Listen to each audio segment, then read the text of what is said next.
So what else is happening? Well, when I said Britain was all alone, that wasn't entirely true. Many Commonwealth nations and other Allied colonies had joined the war in Britain's support. They would play a key role throughout the war, particularly in the African and Italian campaigns.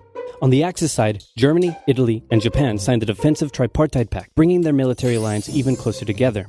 The Soviet Union's war against Finland should have been an easy victory, but it became a humiliating struggle, and their military ineptitude was put on full display. In the end, they did force the Finns to sue for peace. Then, they continued their honorable campaign of pushing around much smaller countries by annexing the Baltic states and part of northern Romania. France's colonies in equatorial Africa were like, heck no, we aren't going to join the Germans, and they all pledged their allegiance to free France, except for Gabon, which had to be taken by military force. The Allies also tried to capture the strategic port of Dakar, but that ended in failure. Mussolini had seen Hitler's successes, and he thought now it was Italy's time to shine, so he tried to take British Somaliland, and that went pretty well. Then he tried to take Egypt, and that went less well. Then he tried to take Greece, and that went really badly. Churchill began referring to Italy as Europe's soft underbelly. He began favoring a military campaign from the south and started sending British troops to Greece. All of this had Hitler pretty concerned, and he moved to protect his southern flank. He had been getting friendly with Hungary and twisted their arm into signing the Tripartite Pact and joining the Axis powers. Romania was also eager to join for protection against the Soviet Union. The Tripartite Pact was designed to prevent any other countries from deciding to join the Allies, specifically Britain's old ally, the pesky United States of America. When war first broke out, American public opinion was strongly against joining in. In 1940, there was an election. The Republican candidate said, "I will not send any young Americans to die in Europe," and sitting President Franklin D. Roosevelt said, "I will also not send any young Americans to die in Europe. Unless I have to, then I might." And Roosevelt won. Churchill asked him to join the war, but Roosevelt said, "No can do, Winston, but you know what? Here, have some weapons." America began supplying the Allies with food and munitions, but there was one problem. German U-boats were sinking thousands of Allied supply ships in the Atlantic, including American ones. If the Germans could sever Britain's supply line, the UK would starve. Throughout the war, the Allies had to come up with better technology to fight the U-boats. Improved radar, aircraft with longer range, better weaponry and convoy tactics. At one point, a man even called a meeting and said, "Pykrete, you take some wood, you take some ice, you put them together, you get pykrete." And then he pulled out a gun and shot some wood and it shattered. And then he shot some pykrete and the bullet ricocheted off it and hit someone else in the conference room.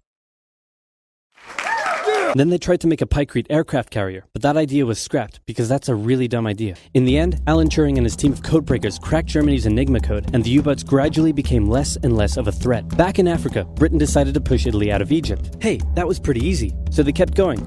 Hitler realized he was going to have to finally step in and do something. He went to Bulgaria and Yugoslavia and said, "Hey, I'm going to move troops through you to get to Greece, so either join us or, be invaded." Bulgaria opted to join them. Yugoslavia opted to be invaded. Then Greece finally fell to the joint German-Italian invasion. The British had moved troops from North Africa to fight in Greece, which helped Rommel and his tank divisions push the British back to Egypt. And they could have kept going, but a small, mostly Australian force held out under siege for 8 months in Tobruk, denying the Germans a strategic port city and disrupting their supply line. Despite having some success in the Middle East, the British didn't seem like any real threat for now. Hey, Soviet Union, look out! With 3 million troops, Hitler launched the largest ground invasion in history, and Stalin was far from ready. Both Churchill and Roosevelt had warned him of an impending attack, but he dug his head in the sand and the Soviets didn't stand a chance. Germany made staggering progress, with huge encircling movements capturing mind-boggling numbers of Russian troops. 250,000 at Bialystok, Minsk, 300,000 at Smolensk, nearly 700,000 at Kiev, and again at Vyazma and Bryansk. Leningrad was put under a siege that would last an insufferable 4 years. The invasion of Russia had been Hitler's main ideological goal from the beginning, and his hatred for the ethnic peoples there was now unleashed in all its fury. The Eastern Front of the Second World War was brutal for all that endured it. The Germans were now inside of Moscow, and that's it. It's all over. But then it happened. It got cold. Stupid cold. Hitler had hoped the Soviets would give up before winter, but they kept fighting. His commanders came to him and said, "Can we please dig in for the winter and wait until spring?" "No, keep going." "But oil is literally freezing inside our vehicles." "That's fine, keep going." "We're having to leave the corpses of our frozen horses by the side of the road so we can still find our way in the snowdrift." "Perfectly normal, keep going." Hitler hadn't given his millions of men winter clothing and supplies because he thought he really should have won by now. Then, Stalin called in troops from the Siberian front, specially trained to fight in the extreme cold, and the Germans were no match. They were now being pushed back. They had no choice but to dig in and wait for winter to end. Germany's victories were staggering, and Japan was eager not to miss the victory bus. Their war in China had come to a standstill, but they wanted to keep expanding their sphere of influence and getting those sweet, sweet raw materials. They began making plans to expand southward, but there was a problem. Southeast Asia was heavily colonized by America and Great Britain. It was also full of ocean. Ocean meant naval combat, and there was no way the Japanese Navy could stand up to the US and the UK. So they thought, wouldn't it be nice if we could destroy their navies before we begin our conquest? And so it was. On December 7, 1941, the Japanese launched a surprise air raid on the US Pacific Fleet at Pearl Harbor and inflicted a huge amount of damage.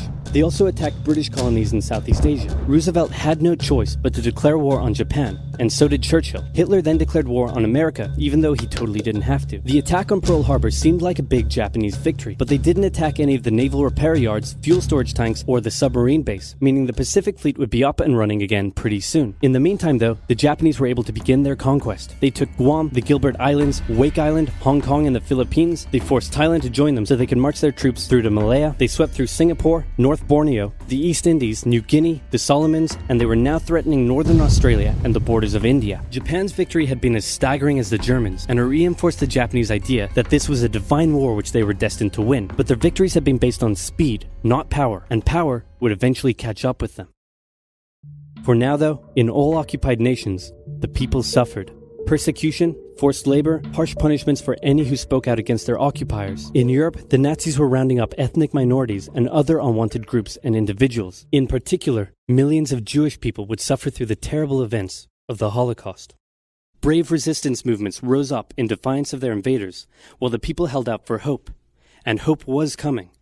Winter was over, and Hitler could continue his push eastward. But this time, he switched up his strategy. He wanted to focus on the south. His plan was to cut off the Russian armies in the Caucasus, an area full of oil, and then invade the Caucasus and take all the oil. His forces moved across the north with ease, and Hitler got cocky. He rerouted the 4th Panzer Army south early, leaving the 6th Army to complete the encircling movement alone. To do so, the 6th Army had to reach and take the key Soviet city of Stalingrad. The Russians defended it fiercely, and Stalingrad saw some of the harshest fighting of the entire war. The Soviets held up the German advance for 5 months as they battled in the war-torn city, which bought them valuable time. When the Germans had first launched their invasion a year earlier, the Soviets had moved their factories to the east. Those factories had been building a butt-ton of tanks and aircraft and getting the Soviet army up to scratch. Now, it was ready. Stalin gathered his new and improved forces around the city, and in an attack that resembled Hitler's own encirclement tactics, they began surrounding the 6th Army.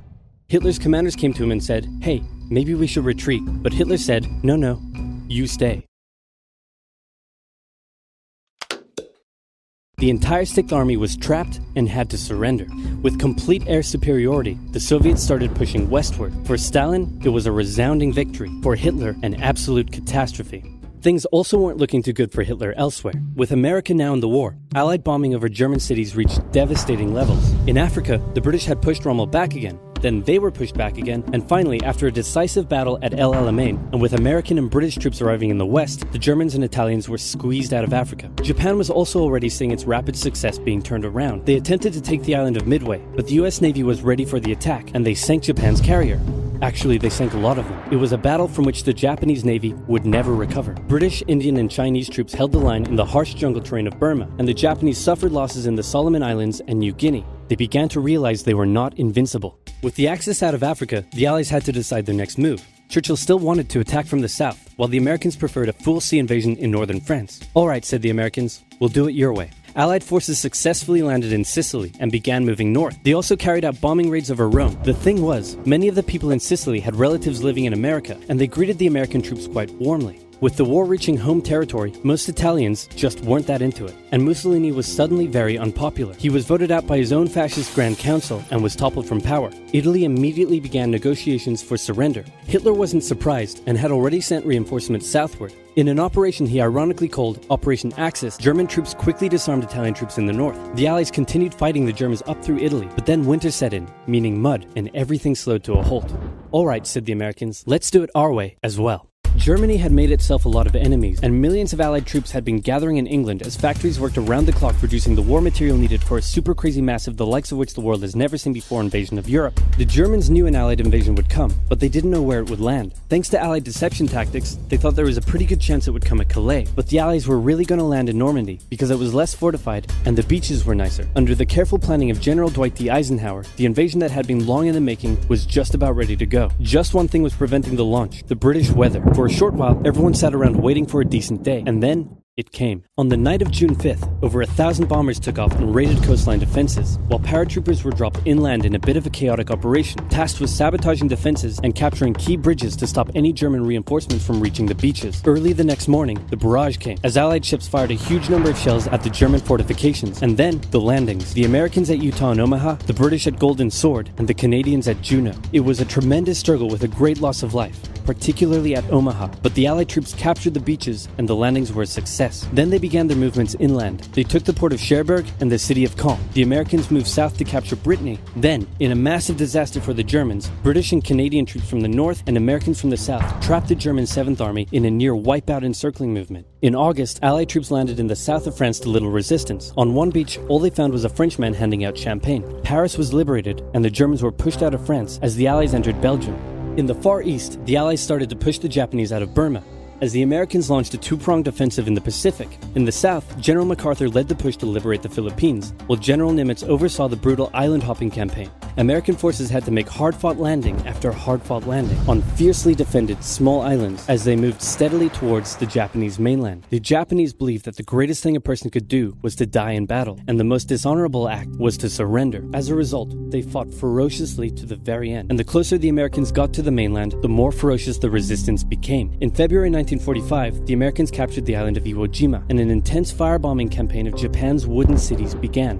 The Allies suffered some setbacks trying to liberate the Netherlands, but they were making progress and were now threatening the industrial heartland of Germany. Hitler's health, both mentally and physically, was rapidly deteriorating. Things were looking bad, and he was desperate. He said, "We need to turn this thing around, and I have just the trick. Remember a few years back when we blitzkrieged through the Ardennes and trapped the Allied forces in Belgium? Well, I'm going to do the exact same thing. Again." He gathered his forces and tried to pound them through the Ardennes. He used up the remainder of Germany's strength and resources, and he managed to create quite a nice bulge. He also trapped some American forces in the Belgian town of Bastogne. The Germans sent the trapped Americans a message saying surrender or be annihilated. When it was read out to the commanding officer, he said, "They want to surrender? No, sir, they want us to surrender." Nuts! And that's what they sent off as their official reply. General Patton's Third Army then managed to break the siege from the southwest, and the Germans were pushed back. Hitler's last-ditch attempt had failed, and what followed was a total collapse of the German forces. The Allies pushed into Germany from both sides. The Soviet Union took Warsaw and kept pushing to Berlin. In his bunker, Hitler realized all hope was lost. Berlin fell, and with it, Hitler's dreams of a great German empire. Two of the Axis nations had been knocked out. One to go. The Americans began their assault on Okinawa, the last island before they would reach the Japanese mainland. The desperate Japanese fought hard, launching kamikaze attacks on the US ships. The citizens of Okinawa suffered through the terrible fighting, but in 2 months, the island was captured. The Allies now had to make a choice. Either continue the devastating struggle up the Japanese mainland, or they could try to coerce the Japanese into surrendering now. In July, the first successful atomic bomb test took place in New Mexico, and the destructive weapon was ready for use. America and the UK were also seeing the Soviet Union not so much liberating as occupying its captured territories, and so they wanted to put on a show of force. On August 6th, the A-bomb fell on Hiroshima. Then, on the 9th, Nagasaki. The cities were reduced to rubble, and for the people living there, it was a terrible fate. But for the Allies, it achieved their main aim. In September, the Emperor announced Japan's surrender, saying the war situation has developed not necessarily to Japan's advantage. After 6 years, war was finally over. The Allies occupied Japan for 8 years. The Emperor was allowed to keep his position, but General MacArthur made sure this picture was printed in the Japanese press, to display to the Japanese people that their Emperor was not the divine, powerful being they had believed. Germany was divided between America, the UK, France, and the Soviet Union. In 1949, the Allied sectors were united into West Germany. The Second World War had been more terrible and destructive than the First. In its aftermath, two major superpowers with two very different ideologies had come out victorious, and the tension between the two of them would create a new kind of war. A very, very cold one.